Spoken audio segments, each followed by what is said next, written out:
am demarat protestele în luna decembrie 2022,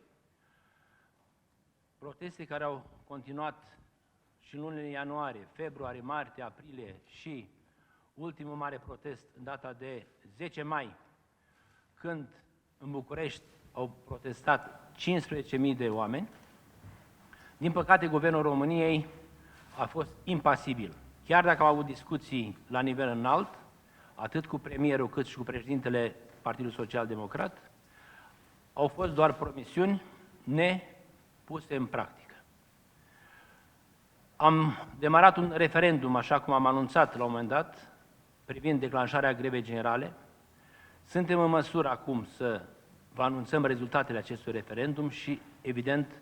ceea ce va urma după acest referendum, pentru că referendumul a fost pentru declanșarea grevei generale. Nemulțumirile sunt arhicunoscute, nu cred că mai este momentul să le amintim, de la salarii umilitoare, prăbușirea puterii de cumpărare din cauza inflației, anomalii în ceea ce privește salarizarea celor care ocupă funcții de conducere și altele. Prin urmare, în urma acestui referendum, la nivel de Federației Sindicatelor Libere din Învățământ, procentul de grevă este de 71,29% din total membri de sindicat, ceea ce înseamnă foarte mult. Ca fapt divers, la ultima grevă care a avut loc în urmă cu aproape 18 ani, procentul celor care au intrat în grevă, în primă fază, a fost undeva la 60%. Ăsta este rezultatul, este voința oamenilor de a declanșa conflictul colectiv de muncă și de a intra în grevă generală. Aș vrea să nu repet sub nicio formă motivele care au condus la declanșarea acestor acțiuni de protest fără precedent în sistemul de învățământ românesc, în învățământul preuniversitar și universitar. Conform datelor referendumului declanșat de Federația Sindicatelor de Educație Spiru Haret împreună cu Federația Sindicatelor Libere din Învățământ și Federația Națională a Sindicatelor din Învățământul Universitar Alma Mater, din cei 70.000 de membri de sindicat, 73,23% s-au exprimat în favoarea declanșării grevei generale cu începere din 22 mai. Greva generală va fi precedată, conform prevederilor legislației în vigoare, de declanșarea unei greve de avertisment, care va avea loc cu începere din 17 mai, în intervalul orar 11-13, cu încetarea tuturor activităților specifice care ar trebui să se desfășoare în unitățile de învățământ preuniversitar.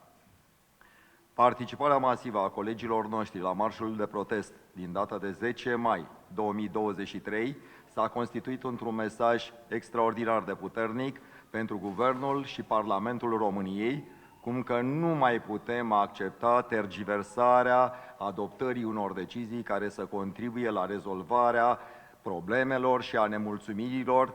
colegilor noștri, personal didactic de predare, didactic auxiliar și nedidactic. Implicarea fără precedent a tuturor celor care lucrează în sistemul de învățământ și, repet, personal nedidactic, personal didactic auxiliar, personal didactic de predare, personal care ocupă funcții de conducere, îndrumare și control,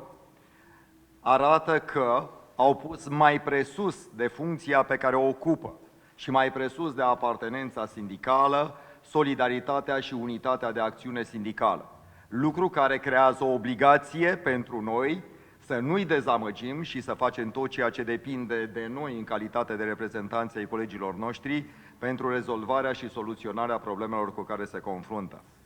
Atragem atenția că toate grilele pe care le-am muncit cu sârg în decembrie anul trecut